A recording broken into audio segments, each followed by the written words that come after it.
তারপর দুপুর 2টো বেজে গিয়েছিল। 3 জনে করেছি, এতটাই চাপের ছিল। আর মেনু ছিল আজকে হিউজ পরিমাণ। সত্যি কথা বলতে একটা ছোট্ট এনগেজমেন্ট পার্টিতে কত রকমের মেনু হতে পারে সেটা আজকের ক্যাটারিংয়ে না গেলে আমি জানতেই পারতাম না।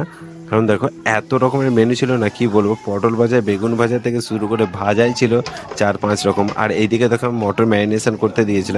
আর আমাকে অর্ডার দিয়েছিল মাত্র 40 পিস যে কড়ির প্লেট হয়, যে প্লেটে আমরা ক্যাটারিং সার্ভিস করি, ওই প্লেট নিয়ে আসার জন্য। তাই প্লেটগুলো আমি বাড়ি থেকে নিয়ে যাওয়ার পর আর একবার ভালো করে ধুয়ে মুছে প্যাকিং করে রেখে দিই। কারণ সত্যি কথা বলতে আমরা কাজ করি জেনুইন এবং পরিষ্কার পরিচ্ছন্নভাবে টাইম নিয়ে করি। একটু টাইম নিয়ে আগে যাই, আমি ফ্রি ছিলাম তাই এই কাজগুলো একটু করে দিয়েছিলাম। এরপরে আমি কিন্তু নিজেই রান্নার দিকে চলে যাই। দেখছি প্রচণ্ড গরম, তাই আমি এখানে চিকেন করছিলাম। দেখো আজকের চিকেনটা ছিল দেশি চিকেন। সত্যি কথা বলতে অন্য জায়গায় দেশি চিকেন করেছি, একটু নরম থাকে, বাট এখানে 2 ঘন্টা চিকেন করার পরে চিকেন নাকি শক্ত। এতটাই শক্ত আমি ভাবতে পারছি না চিকেনটা কেন এতটা শক্ত ছিল। কোথাও কিন্তু আমাদের সাথে এরকম হয়নি। তো আজ এরপরে আমি করে দিই, দেখো মাছের গ্রেভিটা দেখতেই পাচ্ছ কতটা সুন্দর হয়েছে। আশা করছি ভালো লাগছে। তবে যারা খেয়েছে তারা কিন্তু রিভিউ পজিটিভ দিয়েছে।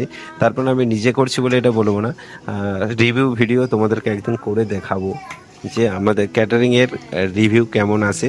সেটা ডাইরেক্ট ভিডিও করে দেখাবো এবং ডাইরেক্ট পোস্ট করব। কোনো আগে থেকে প্রি প্ল্যান করে আমি ছাড়বো না, তবে ডাইরেক্ট করার চেষ্টা করব। এরপরে আমি শুরু করে দিই মটন কষা। তো মটনটা ম্যারিনেশন হয়ে আধা ঘন্টা রাখার পরেই আমি কিন্তু স্টার্ট করে দিই মটন কষার কাজটা। আজকে পুরো মটনটা আমি নিজেই করেছি। আশা করছি আমি নিজে করেছি বলে ভালো হয়েছে সেটা বলবো না, বাট কালার দেখে তোমরা বুঝতেই পারছো যে মটনটা কেমন হয়েছে। এরপরে এদিকে রেডি হয়ে গিয়েছিল শুক্তো। তো ওই দুধ শুক্তো রেডি করার পরে শুক্তোটা হালকা করে ছেঁকে নেওয়া হয়। এরপরে আমি আমার বাকি কাজগুলো করি একে একে। আরও অনেক রকমের মেনু ছিল, তাই সব ভিডিও করা হয়নি। আমার মটন কষাটা প্রায় কিন্তু একদম রেডি হয়ে গেছে। এই দেখো কালারটা দেখো কতটা সুন্দর এসেছে। আশা করছি একদম খুব সুন্দর লাগবে খেতে।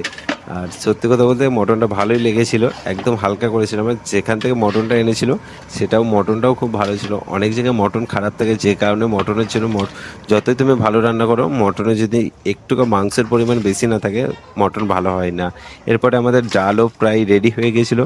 তখন বাজে ঘড়িতে একটা ডাল রেডি, কিন্তু আর সবাই খেতে বসবে তাই মটনটা খুব চটজলদি আমাদের করতে হয়েছে। আর মটনটা খুব তাড়াতাড়ি সেদ্ধ হয়ে গিয়েছিলো, তাই সবাই খেতে বসে। আজকে পরিবেশন কিন্তু ওনাদের বাড়ির লোকেরাই, অর্থাৎ বাড়ির মেয়েরাই, দিদি ভাইরাই, ওনারাই কিন্তু পরিবেশন করেছিল আর খুব সুন্দর পরিবেশন করেছে। আর তারপরে আমি একটু লাস্টের দিকে হেল্প করে দিয়েছিলাম। এরপরে আমরা খাওয়া দাওয়া করে বাড়ি আসি। বাড়ি আসতে আসতে আমাদের প্রায় বেজে গিয়েছিল 4টে। মাত্র 40 জনের রান্না করতে আমাদের বেজে গিয়েছিল